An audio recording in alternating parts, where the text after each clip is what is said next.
comunicaciones de transparencia, pero eso está, ahora he salido para que no tengas problemas, pero la verdad...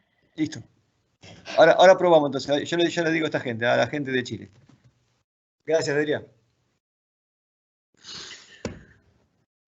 Bueno, vamos a hacer el intento entonces ahora nuevamente. Buenos días, buenas tardes. Estamos aquí en este nuevo encuentro de nuestro ciclo de gobernanza en la pospandemia. En el día de hoy con nuestra invitada, la doctora Delia Ferreira Rubio, que es doctora en Derecho de la Universidad de Córdoba y también doctora en Derecho de la Universidad Complutense de Madrid. Es la titular de Transparency International y miembro del Consejo Consultivo de la Alianza para el Gobierno Abierto. Ha asesorado a gobiernos en nuestra región de muchos países y también a organizaciones multilaterales. Sin más, y agradeciendo nuevamente su buena voluntad y su buena disposición para discutir estos temas, tiene la palabra la doctora Delia Ferreira Rubio. Gracias, Jesús, por la invitación. A Olacef lo mismo, y parece que la tercera es la vencida, así que ojalá que esta vez funcione bien. Una vez más, gracias por la invitación y gracias por ocuparse del tema de la gobernanza, que sin duda ha sido una de las víctimas de la pandemia. En la reunión que estábamos teniendo antes de empezar la transmisión, yo te comentaba que desde que empezó la pandemia comenzamos a registrar, a medida que la pandemia avanzaba en el globo, los mismos problemas de falta de respeto a los principios de buena gobernanza en muchísimos países, desarrollados, subdesarrollados, más ricos o más pobres. Esa característica de la afectación del buen gobierno ha sido casi generalizada y en nuestra región muy marcada. Así que me parece muy bien que nos ocupemos y nos preocupemos por este tema, porque una de las tareas más difíciles que vamos a tener todos una vez que pase la emergencia, y ojalá pase pronto, va a ser reconstruir precisamente los principios de cierto orden de buen gobierno y de respeto a las instituciones que se ha perdido. Lo que nosotros hemos visto y ha sido en realidad la aceleración de tendencias que ya se veían perfiladas en el momento previo, anterior a la pandemia. Lo que hemos visto es concentración de poder. Hemos visto abuso de las herramientas de gobierno de emergencia, y esto es muy importante porque muchos gobiernos han utilizado la pandemia como excusa para llevar adelante medidas o poner en práctica medidas que no tenían específicamente que ver con la pandemia o con la respuesta adecuada para defender la salud de la población, sino que se trataba en realidad de alguna agenda política oculta más fácil de disimular durante el periodo de pandemia, donde la gente está preocupada por otro tipo de problemas o mirando otro tipo de decisiones y no las que algunos gobiernos están tomando disimuladamente, digamos, mientras la gente se ocupa de la pandemia. Otra característica que hemos observado es que las medidas de emergencia que se tomaron en muchos países no respondieron a los estándares internacionales recogidos en convenciones internacionales y en las constituciones de muchos países sobre cuáles son los criterios con los que los gobiernos pueden actuar frente a una urgencia o a una emergencia, dejando de lado este disimulo de otras medidas, aún las medidas relacionadas con respuesta al COVID, digamos. Y en ese sentido, el primer principio es el principio de legalidad. El Estado de Derecho no puede dejarse de lado porque haya una emergencia que atender. Y el principio de legalidad, lo que supone el respeto de las competencias de cada órgano de gobierno, el respeto de los derechos individuales, la proporcionalidad de las medidas que se están tomando, que en cierta medida pueden afectar derechos personales vis a vis el objetivo que se busca, todos esos estándares, el estándar de control, el estándar de transparencia, la no discriminación en las medidas, muchos de esos parámetros no fueron respetados durante la emergencia. La limitación en el tiempo de estas restricciones excepcionales en muchos países realmente ha excedido cualquier parámetro de razonabilidad y eso ha generado que en una segunda ola, como la que estamos viviendo ahora en Europa, haya menos paciencia por parte de la población. Ni qué decir en países como Argentina, donde la cuarentena o pseudo cuarentena o como se llame, dispo, aspo o el invento que quieran, ha durado infinitamente. Creo que estamos batiendo el récord en el mundo y entonces eso hace que se relaje completamente la disciplina, se pierda la confianza en las autoridades, que precisamente esa confianza es esencial en estos momentos, cuando la autoridad tiene que pedir sacrificios a la población o tiene que establecer medidas duras. Si lo hace desde una posición de liderazgo y de confianza de la ciudadanía, es mucho más fácil que pueda dar una respuesta adecuada. Así que en este sentido, la gobernanza ha sido una de las víctimas. Lo que hemos visto también es el aumento de los riesgos de corrupción y de los casos de corrupción. Y esto va acompañado de una característica que no se había visto en anteriores emergencias, como la del ébola, por ejemplo, en África.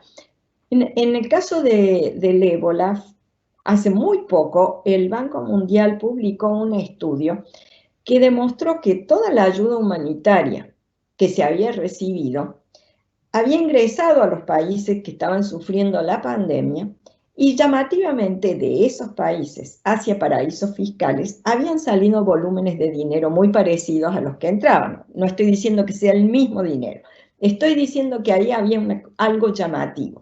Y las denuncias de corrupción sobre compras públicas, sobre enriquecimiento ilícito, sobre malversación de los fondos de ayuda o de los fondos de los presupuestos nacionales, empezaron a aparecer mucho después que la pandemia en sí fuera resuelta.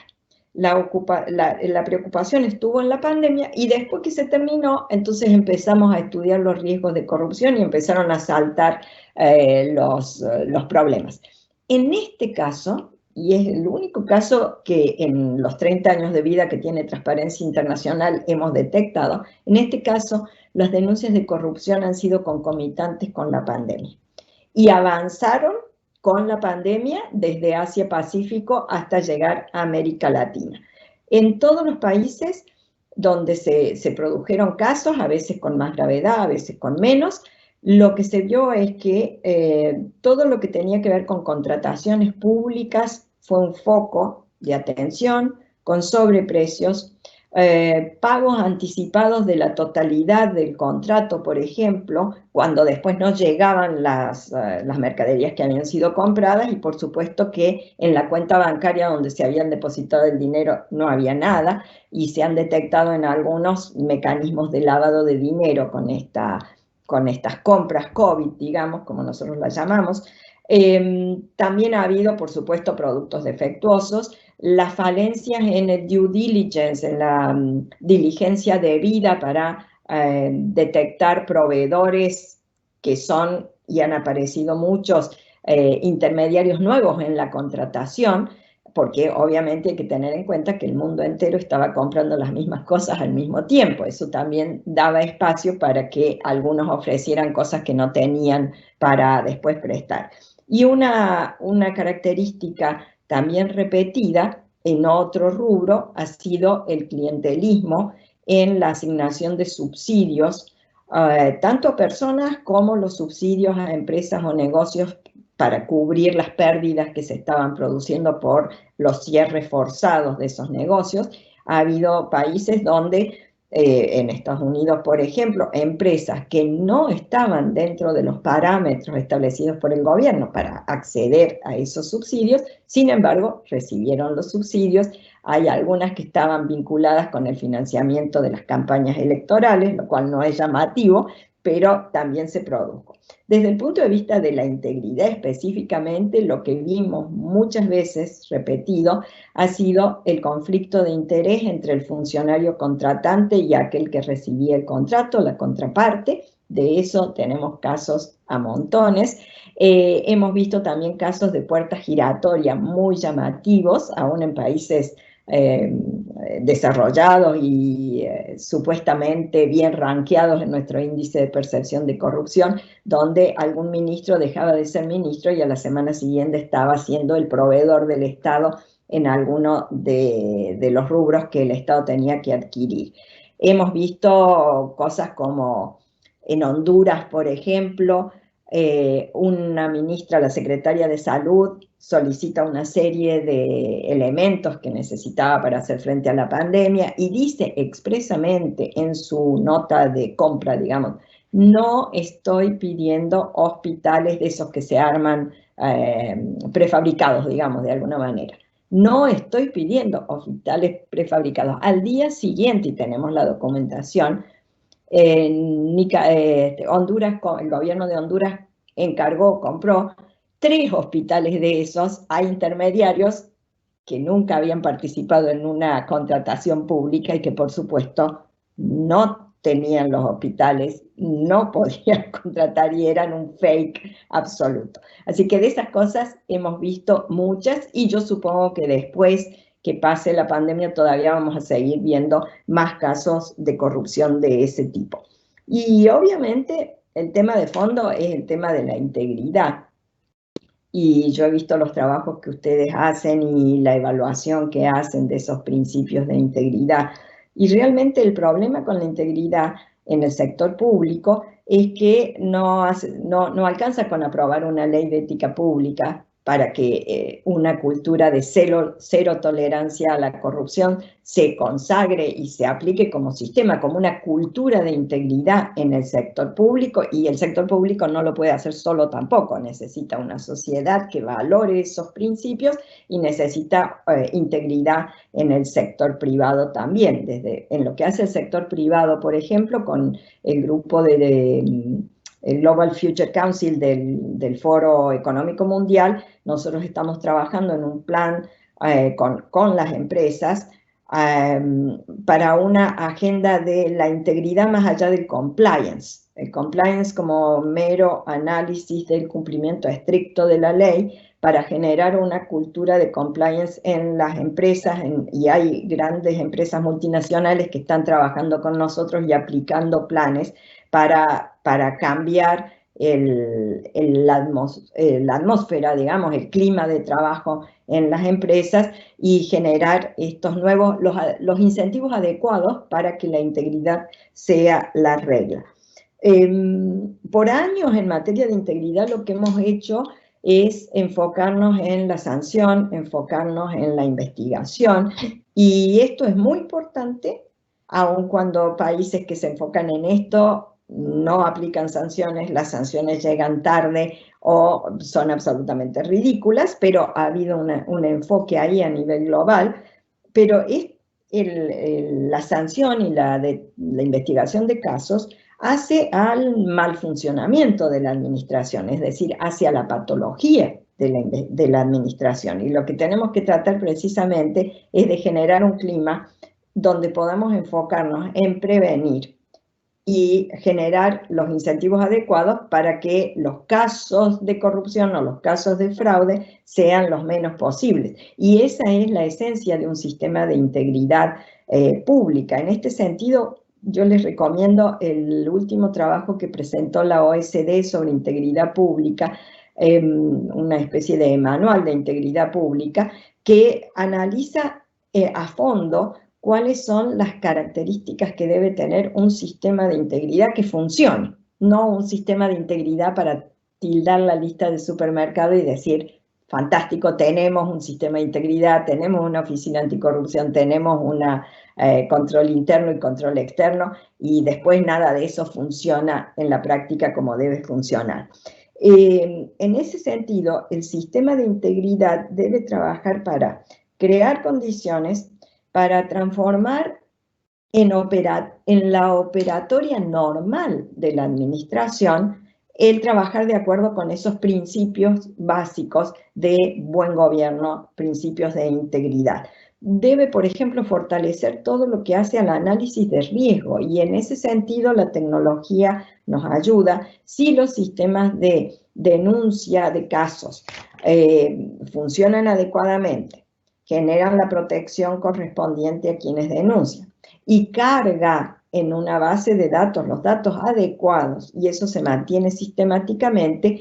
Hay tecnología que nos permitiría detectar patrones de conducta que o patrones de operación que podrían servir de bandera roja para iniciar un trabajo más profundo, evitando que los problemas se produzcan y tratando de corregir aquellos que ya se han producido, pero generando otra vez un clima adecuado.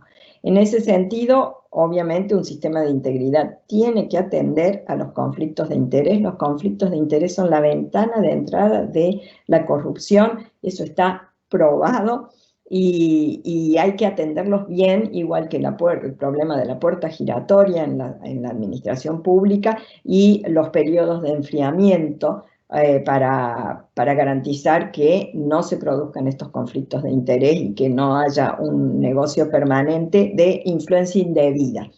Y el concepto de influencia indebida, que también está trabajando la OECD y estamos trabajando muchos los que nos dedicamos a este tema, trata de ir un poquito más allá del tradicional lobby.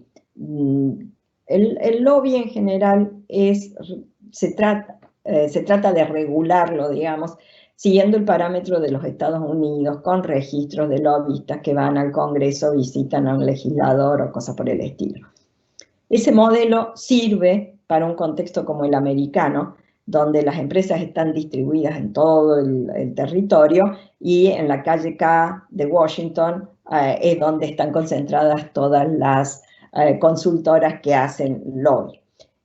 No siempre ese es el esquema de trabajo de organización de negocios en los países, y en muchos países la concentración de las cabezas de negocios, digamos, del sector privado, y las cabezas del gobierno están juntas en el mismo lugar, y por lo tanto esos registros que se crean solo sirven como para decir hemos regulado el lobby, pero en realidad las vinculaciones se concretan por otro tipo de influencia. Y esta idea de ir más allá del lobby y analizar toda la influencia indebida en materia de integridad pública tiene que ver con una visión holística que comprenda todo lo que es captura del Estado, compra de decisiones, financiamiento de la política, intervención de empresas en la gestión pública de alguna manera. Todo esto concentrado para captar el fenómeno total y no solo partes aisladas del fenómeno. Obviamente, los organismos de auditoría son centrales y no hay organismo de auditoría que pueda cumplir bien su función si no cumple 3 requisitos: la independencia del poder político, pero independencia en serio, la capacidad con la que cuente en materia de recursos económicos, técnicos y humanos, y la competencia adecuada para cumplir su función. Si esos 3 requisitos no se dan juntos, es muy difícil que un organismo de control sea algo más que una fachada para decir estamos tratando de controlar la gestión pública.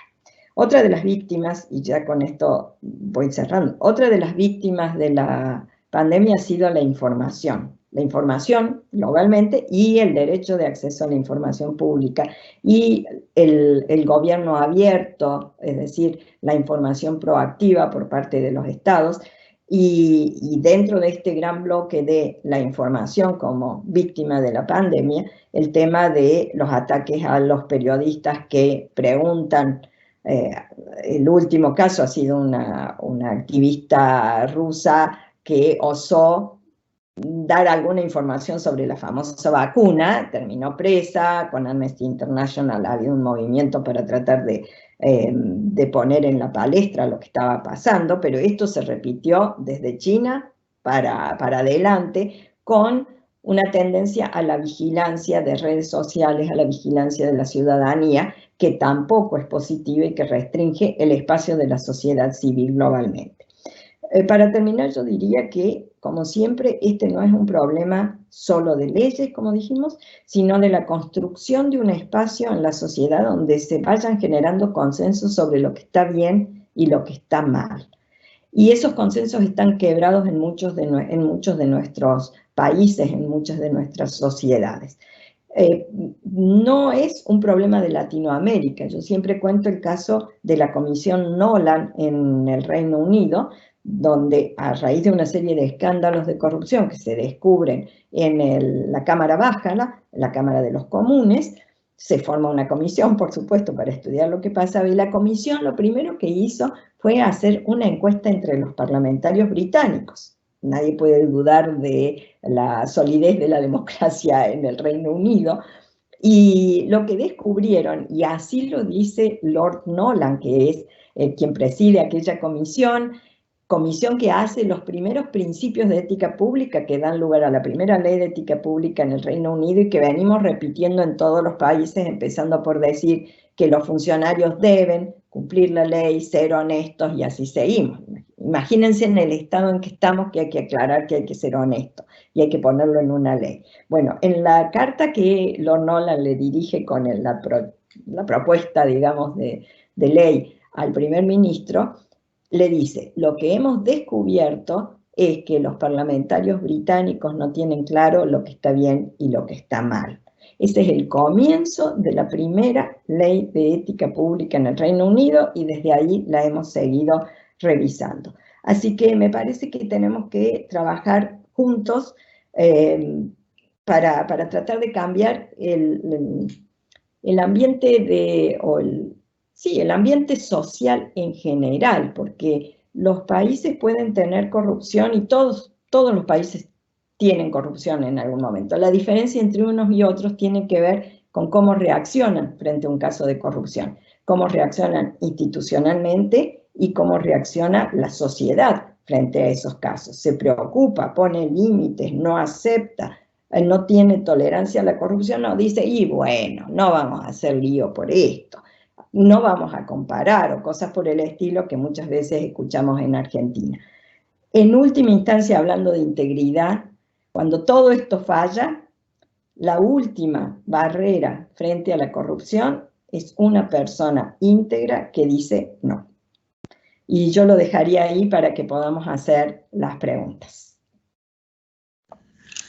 Gracias, Delia. Muy interesante tu presentación. Están llegando preguntas, pero me gustaría tener el privilegio de ser el primero. Y es una pregunta para conocer tu reacción.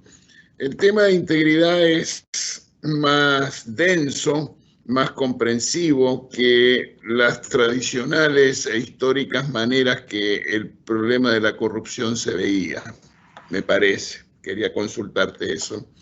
Y afirmar esta pregunta en dos nociones. La primera, hubo mucho tiempo donde se asociaba que la corrupción y su magnitud y su intensidad dependía de el volumen o la cuantía del gasto público. Y entonces, tan simple y tan superficial afirmación podía llevarnos a pensar entonces que los países escandinavos son los más corruptos, lo cual está demostrado que no es así. Pero muchas veces se pensó en esa dimensión. Y del mismo modo, hubo teorías económicas que justificaban la corrupción, en el sentido de un análisis costo-beneficio.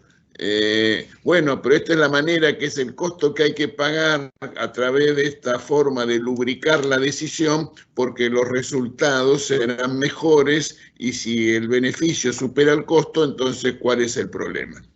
Entonces a mí me gustaría primero conocer tu reacción sobre esto y si te parece que es apropiado estos dos etapas de la aproximación al problema que han quedado en el pasado o están quedando en el pasado, y eso es una noticia auspiciosa frente a los problemas que tenemos, que como vos bien decís, las víctimas de la pandemia son estas, y tenemos además comorbilidades en nuestra región que tiene que ver con algunas historias muy poco recomendables o deseables que se vuelvan a repetir. Te quería preguntar eso y luego habrá otras preguntas del público. Excelente, y además esa ha sido realmente una discusión que yo creo que ha quedado en el pasado en la mayoría de los países y en la mayoría de la literatura académica y de lo que hacemos quienes luchamos contra la corrupción. Pensá vos que hasta hace no mucho tiempo se podía deducir de impuestos en los países europeos lo que se pagaba como gastos de facilitación, es decir, precisamente lubricar, aceitar, facilitar las negociaciones con los funcionarios públicos. Pero eso hoy es inaceptable en la mayoría de los países, y al mismo tiempo, por ejemplo, se fueron aprobando leyes como el FCPI de Estados Unidos o la Convención de la OCDE contra la corrupción en el extranjero, a funcionarios extranjeros.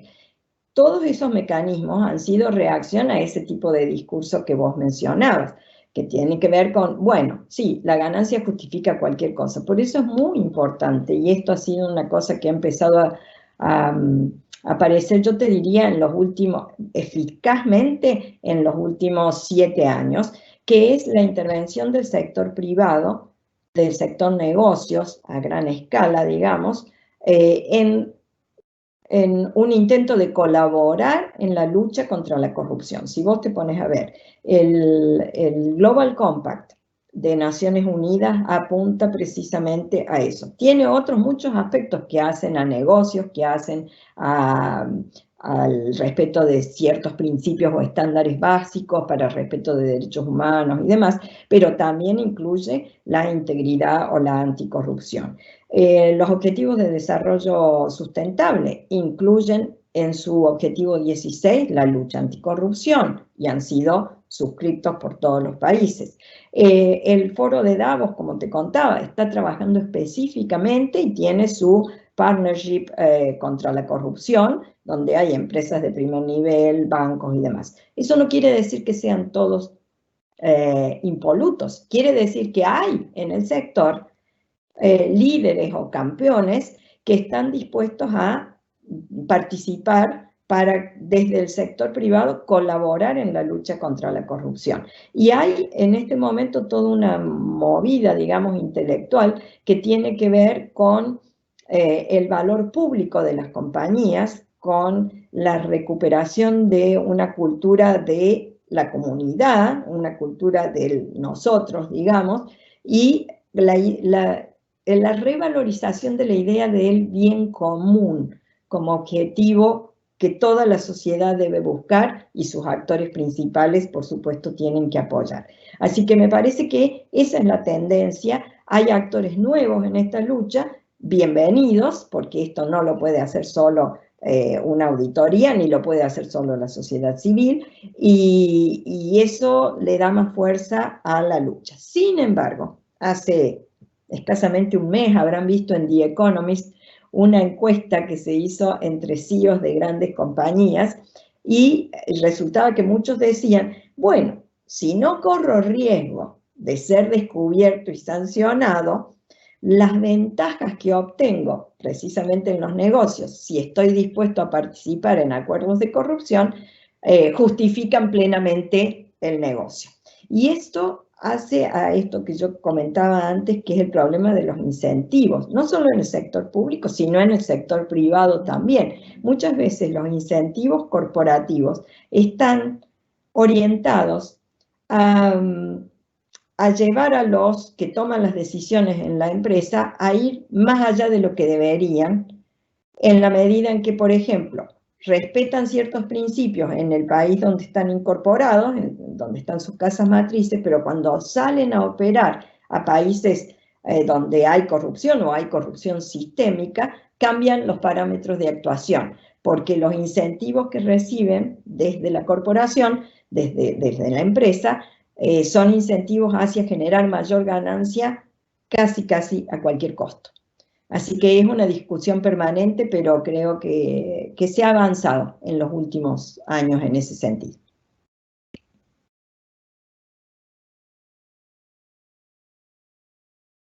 El micrófono, Jesús. Perdón, el doctor Coluger está recopilando las preguntas que llegan, así que adelante, Aníbal.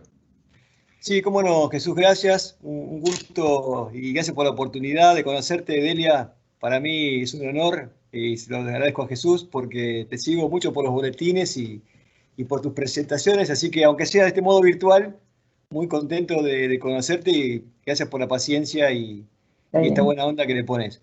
Nosotros, viste cómo suelen suceder las cosas, ¿no? Los grandes desafíos o los grandes problemas nos unen y nos fortalecen. Y te cuento que la reunión está saliendo muy bien, tenemos participación de toda América Latina. Tengo un montón de preguntas. ¿Tenés tiempo para quedarte con nosotros? Sí, vamos a extenderlo porque empezamos tarde, así que vamos a respetar el horario, digamos, así que nos podemos extender 20, 15 minutos más de lo previsto. Así que buenísimo, vamos a empezar con las preguntas, que hay muchas. Ya es viernes, así que debo decir que este es el último webinar de la semana. Estarás rogando por terminar.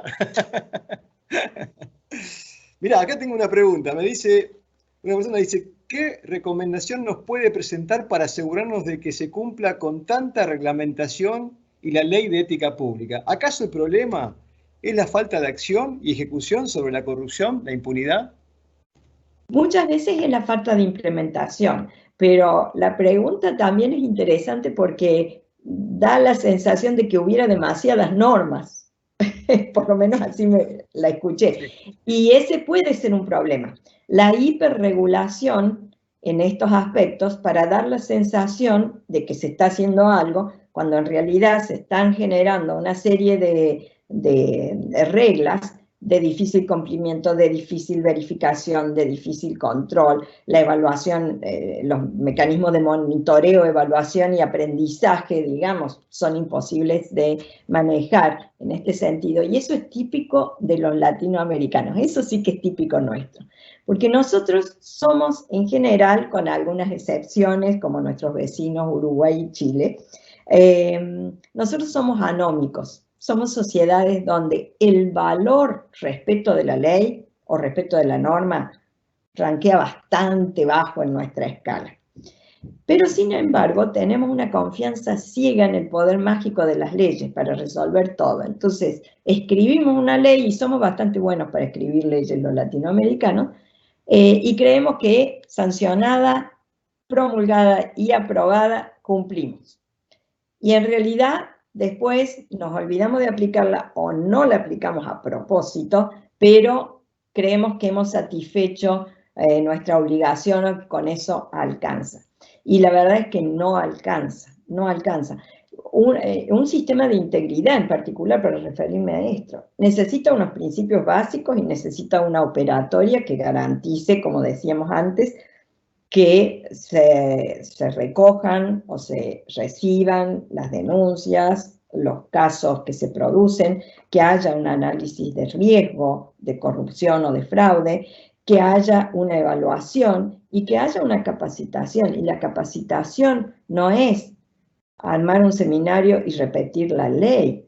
Capacitar en ética e integridad requiere todo un enfoque que hoy está muy trabajado a nivel mundial, que pone al individuo frente al dilema, porque la corrupción plantea, desde el punto de vista de la ética y la integridad, dilemas. Esa es la esencia que enfrenta el funcionario, frente a una serie de piezas en el rompecabezas que lo fuerzan, lo incentivan, le dan miedo o no le dan miedo de meterse en un caso de corrupción o de verse envuelto.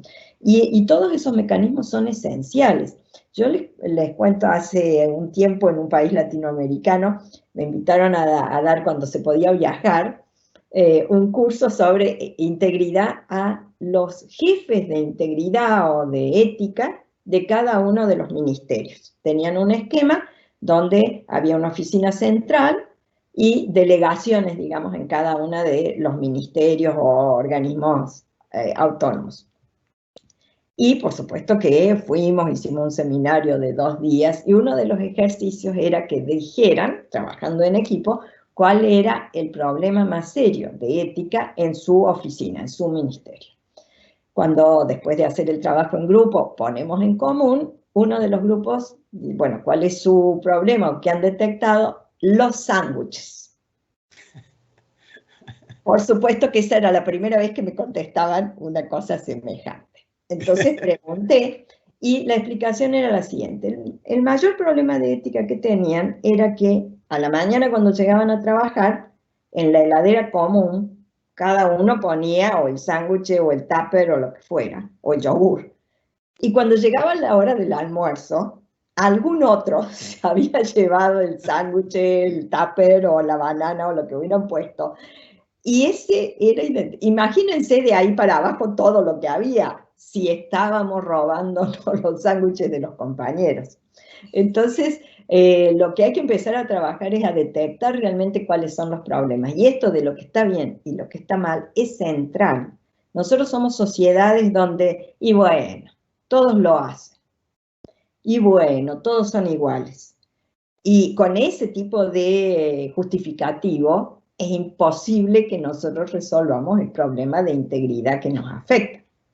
Tenemos que trabajar de otra manera, hay que trabajar con la escuela, con la familia y después crear. Si esperamos a que una persona asuma un ministerio y le informamos que tiene que firmar un código de ética y que hay una ley de ética pública que le dice que tiene que ser honesto como un deber legal, estamos fritos. Si no lo tiene entendido de antes, no lo va a entender ni lo va a aplicar. Así que es un desafío de largo plazo y de mucho aliento, donde no hay que bajar los brazos, digamos. Pero es apasionante a la vez. Si uno lograra como sociedad reconstruir esos consensos básicos, yo creo que en el término de una generación las cosas habrían cambiado. Qué bueno lo que decís y qué esperanzador que es a pesar de lo que estamos viviendo en el mundo, ¿no? Mirá, justamente aprovecho este comentario que haces al final porque una cosa que me preguntaba, y acá es una pregunta personal, aprovecho tenerte cerca. Estuve mirando el ranking de los países de la corrupción, lo que ustedes elaboran anualmente, ¿no es cierto? Sí. Y me llama la atención cómo países como Dinamarca, Nueva Zelanda y Finlandia se mantienen desde el año 2012 en los primeros puestos de lo que es la menor corrupción. En América Latina aparecen los casos de Chile y Uruguay también como casos destacados en América, pero también pensemos que a partir del 20 para abajo, ¿no? Entonces digo, porque como bien señalás vos, en el fondo los humanos tenemos una tendencia a la corrupción. La pregunta es, ¿por qué algunos son menos corruptos y otros son más corruptos? ¿Qué pensás del tema vos? Yo no sé si tenemos una tendencia a la corrupción. Creo que hay sociedades donde está claro que no se tolera la corrupción. Y las sociedades escandinavas son un buen ejemplo. Muchos de ustedes estarán viendo Borgen ahora. Sí, sí. Bueno, Borgen inicia con un caso que en realidad lo de la tarjeta de crédito del primer ministro con su señora, en realidad ese caso refleja un caso real ocurrido en los años 90, cuando una viceprimer ministro sale de lo que se conoce como el Toblerone Gate, el escándalo de Toblerone. La ministra sale de trabajar, carrera brillante, 30 y pico de años, espectacular. Sale de trabajar en el auto oficial, para en una estación de servicio, carga nafta y compra en el negocio de la estación 2 Toblerones y un paquete de pañales. Y a la mañana siguiente, y esto les resonará a algo que estaba pasando hace poco en Argentina, vuelve y dice, acá está el dinero, devuelvo el dinero porque pago con la tarjeta de crédito oficial. Sí. Fue lo último que hizo. Demoró 20 años en volver a la vida pública. Tuvo que pedir disculpas públicamente. La sociedad no tolera que se usen los recursos públicos con fines privados. Y estamos hablando del valor de 2 Toblerones y un paquete de pañales. No estamos hablando de la gran corrupción de Odebrecht. Pero la sociedad dijo no. Y les cuento otra anécdota. Vos decís, siempre están ahí primeros. Están ahí, pero a veces cambian las posiciones. Hace 2 años atrás, 2 o 3 años atrás, Dinamarca perdió un punto y quedó segundo, vis a vis Nueva Zelanda. O alguno de los... Sí, creo que era Nueva Zelanda. Y el ministro del Interior, estábamos en un congreso por otras actividades, y después de la reunión que habíamos tenido me dice, necesito hablar con usted un momento. Sí, cómo no, el ministro del Interior de Dinamarca. Bueno, yo quiero que usted me diga qué tenemos que hacer, porque para nosotros es terrible esto de haber perdido un punto, es un bochorno, es un bochorno. El hombre estaba afectadísimo. Iba segundo en el mundo, estaba súper bien rankeado, pero para él, su gobierno y en esa sociedad, perderse ese punto era una cosa que lo tenía muy, muy, muy preocupado. ¿Ustedes creen que a alguien de Latinoamérica le hubiera pasado una cosa semejante? No, la reacción no hubiera existido, porque no hay esa preocupación. De la misma manera que el ministro dinamarqués estaba preocupado por un punto, cuando visito otros de los países que están en rojo, salgamos de la región latinoamericana, pero también me lo han dicho, cuando voy a algunos países africanos, lo primero que me dicen es el índice está mal, ustedes miden mal, nosotros tenemos la fórmula para medir bien porque nosotros somos absolutamente transparentes o aquí no hay corrupción. Y la corrupción es tan rampante que se ve en la calle y es el comentario general. Entonces, la reacción de la sociedad es central, en mi punto de vista es central. Y en ese sentido, yo vengo diciendo hace muchos años que el movimiento de lucha anticorrupción en general, y ahora hay muchas instituciones que se ocupan de nichos en la lucha anticorrupción, nos debemos el trabajo en la reconstrucción de estos valores, que es un trabajo a largo plazo, como decía antes, y eso también es difícil de explicar a quienes financian nuestras tareas, a los donantes y a los propios activistas de nuestras organizaciones, que a veces no tienen la paciencia de sembrar y esperar, digamos. El movimiento verde, que se inició, tiene 10 años menos que nosotros a nivel global, digamos. Desde el comienzo trabajó en dos caminos. Como ustedes recordarán, se abordaban los buques petroleros al estilo piratas, terminaban todos presos, gran escándalo en la prensa. Pero al mismo tiempo trabajaron constantemente en enseñarle a los niños el valor de la protección del medio ambiente, de la defensa de los animales en extinción, de la defensa del agua limpia. Y entonces el osito panda había que protegerlo y eso era algo que a los niños les gustaba, les atraía y entendían. Y lo mismo la ballena que comía bolsas de plástico en el mar, pobre la ballenita. Bueno, fueron creando ese tipo de campaña y de cultura trabajando con los niños. Los niños les empezaron a decir a sus padres, no tires la batería o no tires la basura o tratemos de diferenciar la basura o de separar la basura y de reciclar, etcétera, etcétera. Hoy tenemos una generación de padres jóvenes ya completamente imbuidos de la defensa del medio ambiente, enseñándoles los mismos valores a sus hijos. Nosotros no hicimos eso en el comienzo.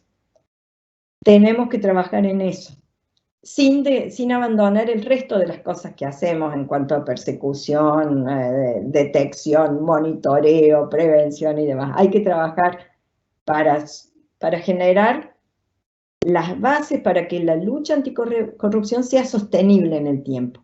Y para que sea sostenible necesitamos a las sociedades, si no va a ser siempre el corsi e ricorsi. Perfecto, gracias Delia. Acá tengo, mira, otras preguntas. Dice, ¿cómo se puede lograr que los políticos de los países más limitados en recursos legislen medidas que eviten que la corrupción acrecente los problemas sociales en este tiempo de pandemia? Mira, lo primero que debo decir es que los políticos no vienen de un planeta llamado corruptón, y caen acá y se dedican todos a la política, y los políticos somos nosotros. Son nuestros alumnos, nuestros vecinos, nuestros amigos, nuestros compañeros de cátedra, así que son producto de la sociedad en la que vivimos. la sociedad puede presionar para que esos políticos actúen bien y debe utilizar las herramientas que tiene para exigir que los políticos actúen como deben actuar. Una herramienta fundamental es el voto. Una herramienta fundamental es hacer saber que no se tolerará la corrupción. Ahora, si nosotros decimos como ciudadanos que no toleramos la corrupción, pero seguimos votando corruptos, no vamos a salir, porque otra vez el incentivo que estamos dando, el mensaje que estamos dando a la política es sigan nomás, porque total nosotros los vamos a seguir apoyando siempre que nos den un subsidio o que nos parezca que la política impositiva que están haciendo nos viene bien y entonces sigamos.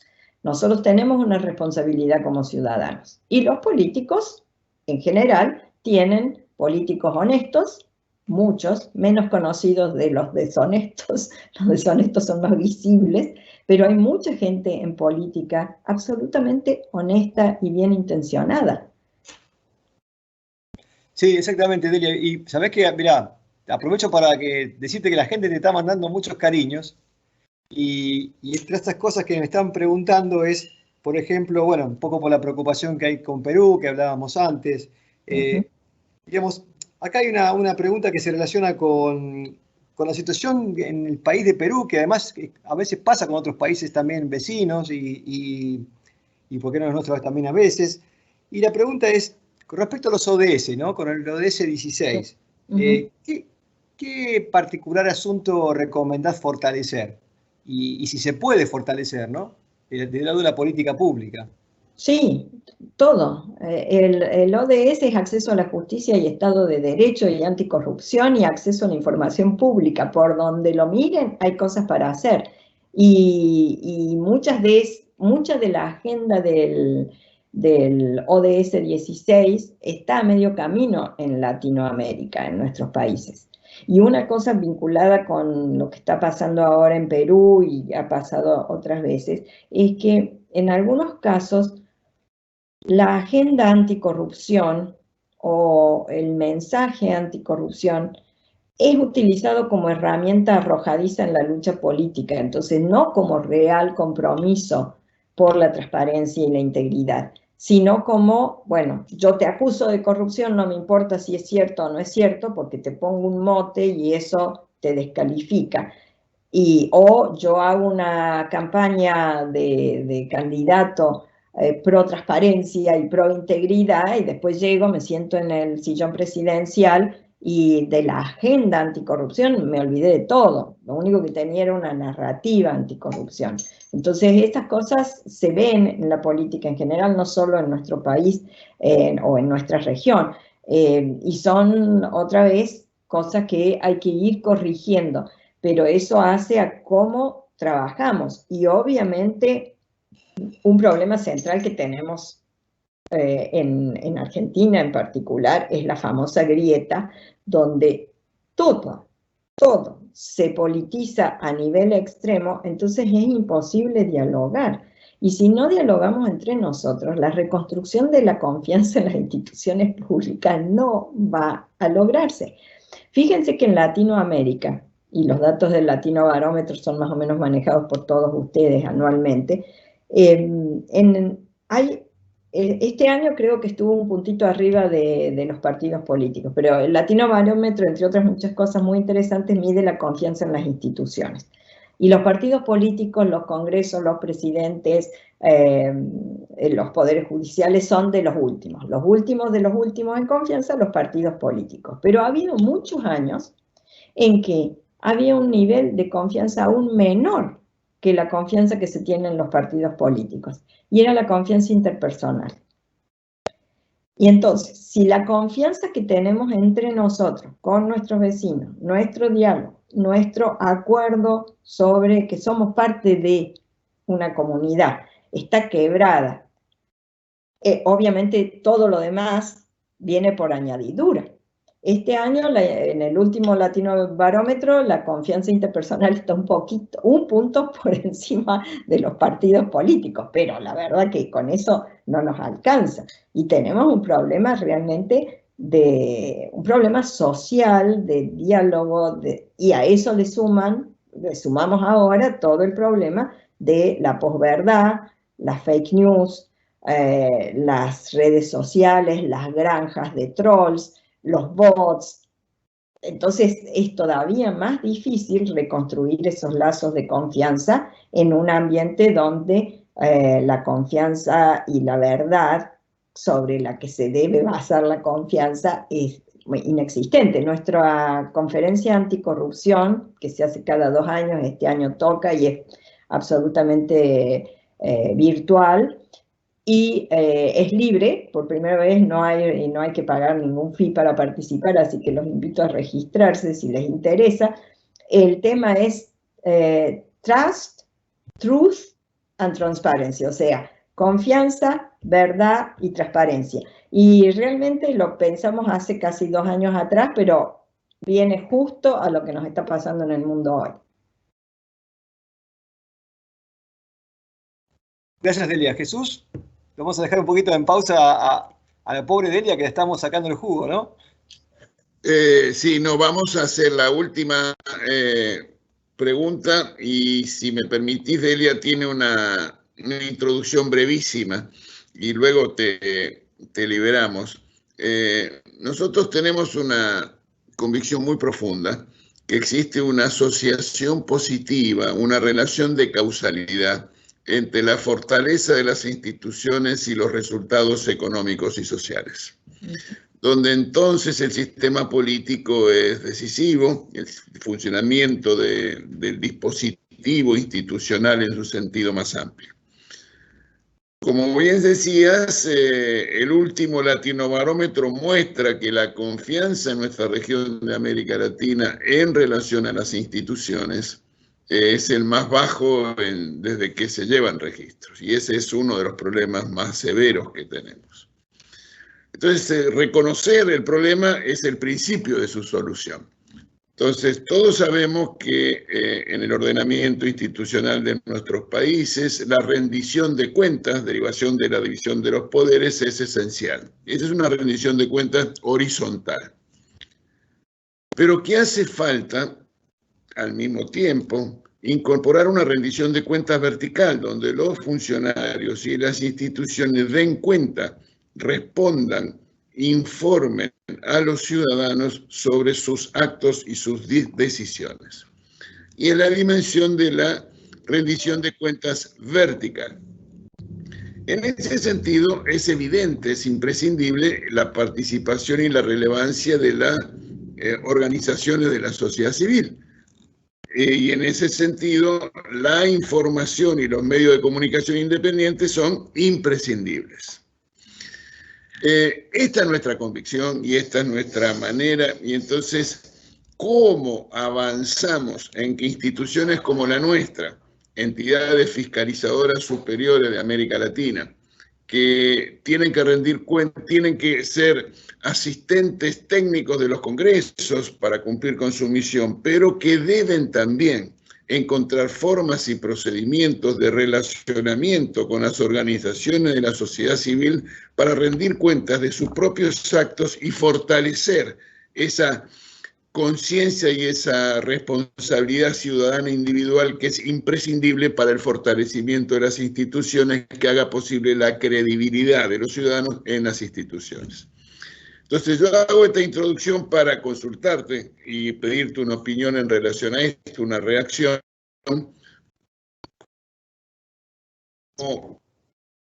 que ciertamente ha sido extraordinaria. Así que por favor, Delia, tu palabra.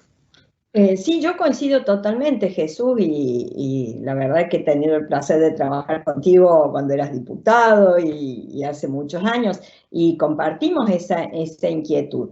Obviamente los entes fiscalizadores tienen que garantizar información a la ciudadanía.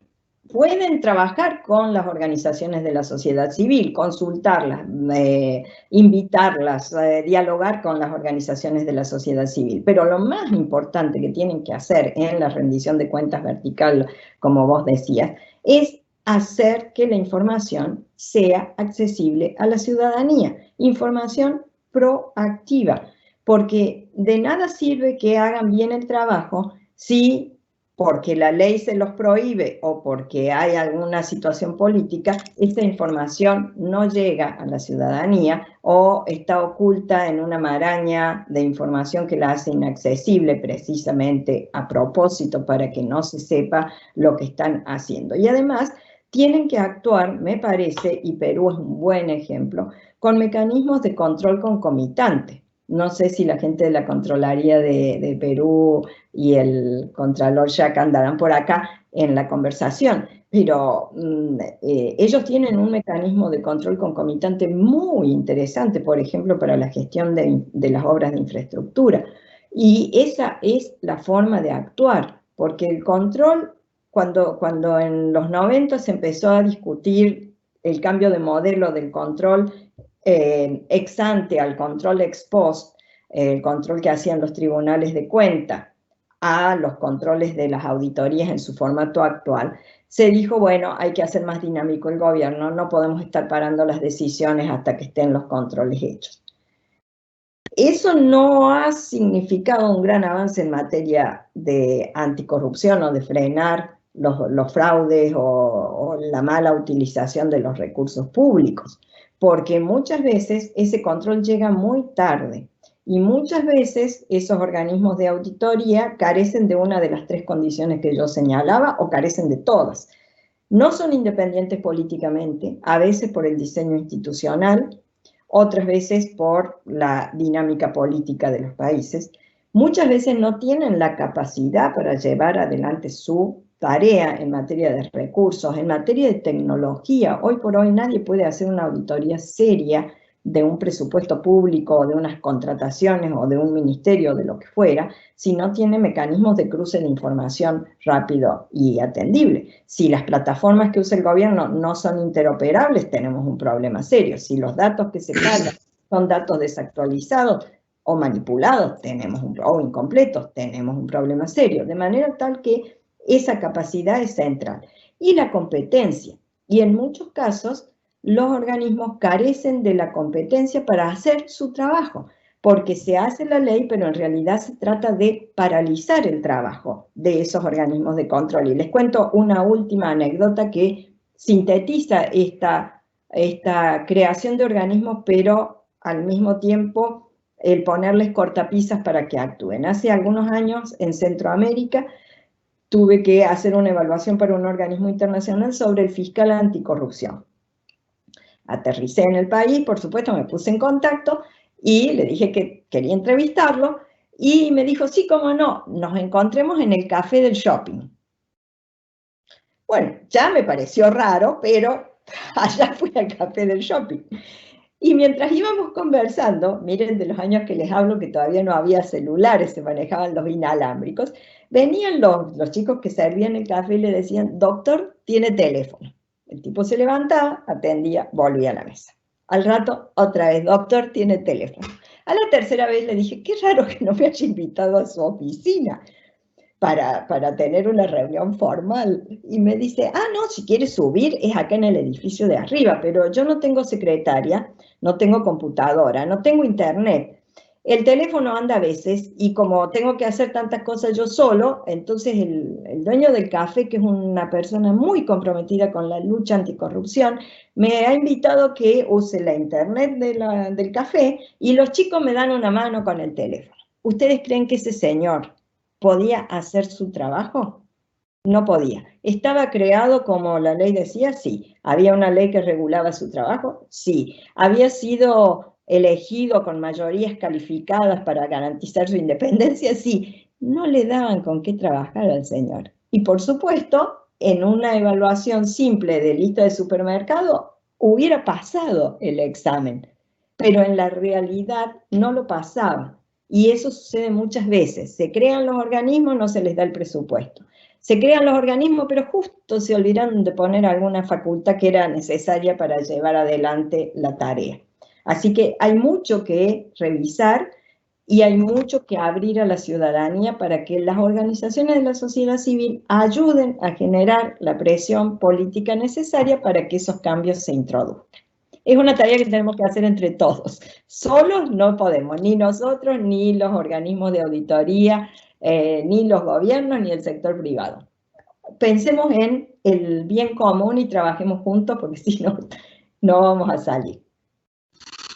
Delia, déjame hacer un agradecimiento y una disculpa. El agradecimiento a vos, intenso, por tu extraordinaria presentación, no solo sólida y fundada, sino al mismo tiempo amena, que es importante para poder seguirlo, particularmente en estos tiempos de Zooms o de Meets. La disculpa a la enorme cantidad de preguntas que han llegado de todos los países de América Latina, sin excepción, y que disculpa por no poder atender todas las que llegaron. Eventualmente podemos hacer un procedimiento para reenviarte, Delia. Si alguien de tu equipo tiene voluntad de responderla, sería fantástico. Y lo tercero, antes de despedirnos, recordarles que el próximo 11 de diciembre vamos a hacer nuestra próxima actividad de gobernanza en la pospandemia, y en esta oportunidad con la discusión y el involucramiento de los think tanks, de los organismos, de las instituciones que discuten las políticas públicas de manera independiente en nuestros países de América Latina. Estoy seguro que nos va a resultar muy interesante, no sé si tanto como la conversación que tuvimos hoy con Delia Ferreira Rubio, a quien de nuevo agradecimiento especial, particular e intenso y enorme por su buena disposición, por su claridad y por su contribución a esta discusión. Muchísimas gracias a vos, Delia, y a todos y a cada uno de los que nos han acompañado. Gracias a todos. Buen fin de semana. Ha sido un placer. Adiós. Muchas gracias, Delia. Gracias, Jesús. Chao, gracias. Gracias a ti. Adiós.